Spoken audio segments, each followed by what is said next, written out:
अस्सलाम वालेकुम students, physics class 10 और हमारा आज का लेक्चर है लेक्चर नंबर 42। आपको पता है कि हमने चैप्टर नंबर 13 स्टार्ट किया हुआ था। आइए आज के हम इस नेक्स्ट टॉपिक को पढ़ते हैं जो हमने डिस्कस करना है। जी स्टूडेंट, हमारा जो टॉपिक है स्टूडेंट आज का इलेक्ट्रोस्टैटिक इंडक्शन। इंडक्शन का मतलब होता है इंड्यूस हो जाना, पैदा हो जाना। इलेक्ट्रोस्टैटिक इंडक्शन एक ऐसा इलेक्ट्रिसिटी का प्रोडक्शन का मेथड है, ये चार्जेस के प्रोडक्शन का मेथड है जो कि इलेक्ट्रॉन की वजह से होता है। अब हम देखते हैं कि इस इलेक्ट्रोस्टैटिक इंडक्शन होता क्या है और एक्टिविटी के जरिए उसकी एक्सप्लेनेशन भी देखते हैं। In the presence of charge body an insulated conductor develop like charge and what an unlike charge at the other end. Charge body की मौजूदगी में एक कंडक्टर के ऊपर एक साइड पर लाइक चार्जेस और दूसरी साइड पे अनलाइक चार्जेस मौजूद होंगे। अब हम देखेंगे ये कि किस तरीके से एक कंडक्टर के एक एंड पर लाइक और दूसरे एंड पे अनलाइक चार्जेस प्रोड्यूस होते हैं। उसके लिए हम एक एक्टिविटी देख लेते हैं। उस एक्टिविटी को समझने से पहले हम इसकी ज़रा डायग्राम देख लें। स्टूडेंट, यहाँ पर हमारे पास दो कंडक्टर्स हैं, इंसुलेटेड कंडक्टर जो कि स्टैंड के ऊपर फिक्स है। आप यहाँ पर अब देख रहे हैं कि इनके पास सफ़ीर के पास एक रॉड लेके आया जा रहा है जिसके ऊपर पॉजिटिव चार्ज है। इस रॉड के पास आने से इसके ऊपर चार्जेस डिवेलप हो रहे हैं। उसके बाद जब हमने सफ़ीर्स को अलहदा किया तब भी इसके ऊपर चार्जेस मौजूद हैं। रॉड को हटा लिया तो चार्जेस जो है यूनिफॉर्मली डिस्ट्रीब्यूट हो गए। ये एक थोड़ा सा स्केच आपको इसलिए दिखाया तो आपको आइडिया हो जाए। अब हम इसकी डिटेल देखते हैं। Student, sphere A and B are fix on the stand. दो स्फीयर को स्टैंड के ऊपर फिक्स किया गया।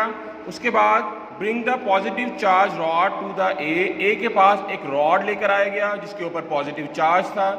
उसके बाद क्या होगा, rod attract the negative charge and repel the positive charge. Rod के ऊपर चूंकि पॉजिटिव चार्ज है so that it will attract the negative charge, तो अपनी तरफ ये नेगेटिव चार्ज को अट्रैक्ट करेगा और पॉजिटिव चार्ज को रिपेल कर देगा। स्टूडेंट, इस तरीके से negative charge will appear on the left of the sphere A and positive charge will appear on the right of the sphere A.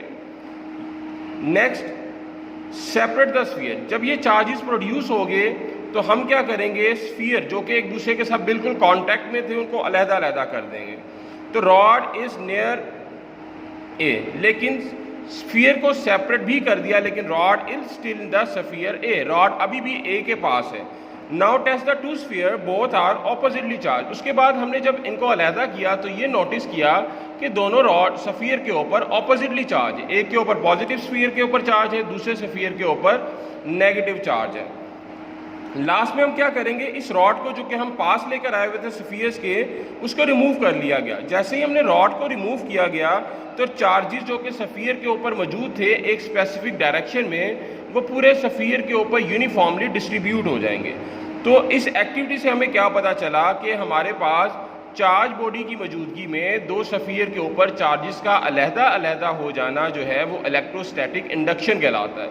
यानी separation of the charges on the two conductors और two spheres in the presence of charge body is called the electrostatic induction. जी student, आपका काम क्या है कि एक तो आपने इलेक्ट्रोस्टैटिक इंडक्शन की एक्टिविटी 13.4 को करना है। ना सिर्फ इस एक्टिविटी को आप अच्छे से करेंगे बल्कि उसके साथ साथ उसकी डायग्राम भी बनाएंगे। ये सारी की सारी वो डिटेल जो अभी मैंने आपको लेक्चर में बताई वही सारी इधर मेंशन हुई है। आप डायग्राम के साथ अगर इसको अच्छे से समझ के पढ़ेंगे तो आपको याद करना बहुत आसान होगा। नेक्स्ट, यहाँ पर आपके पास ये डेफिनेशन लिखी हुई है इलेक्ट्रोस्टैटिक इंडक्शन की। तो जब भी ये लॉन्ग क्वेश्चन के तौर पर आता है तो आपको डेफिनेशन प्लस एक्टिविटी प्लस उसके साथ साथ ये डायग्राम बनाना बहुत ज़रूरी होता है। जब आप इसको अच्छे से डायग्राम के साथ पढ़ेंगे तो आपको समझने में प्रॉब्लम भी नहीं होगी और दूसरा आप लेक्चर से भी इसकी हेल्प ले सकते हैं समझने के लिए। जी, उर्दू मीडियम के स्टूडेंट देख लें कि उन्होंने कहाँ से काम शुरू करना है। स्टूडेंट, टॉपिक स्टार्ट होता है इलेक्ट्रोस्टैटिक इंडक्शन पेज नंबर 81 से। आप इसकी सरगर्मी 13.3 नहीं करेंगे बल्कि आप इसकी एक्टिविटी जो है जो सरगर्मी है 13.4 करेंगे। इसकी डिटेल के बाद स्टूडेंट इसकी डेफिनेशन लिखी हुई है ये आप लोग करेंगे। नेक्स्ट, इसके बाद आपने इसके डायग्राम पर भी फोकस करना है और जब भी इस लॉन्ग क्वेश्चन को अटैम्प्ट करें तो आपने लाजमी तौर पर इसके साथ ये डायग्राम भी बनानी है। स्टूडेंट, अगले टॉपिक में अगले लेक्चर में इंशाल्लाह इलेक्ट्रोस्कोप के बारे में पढ़ेंगे।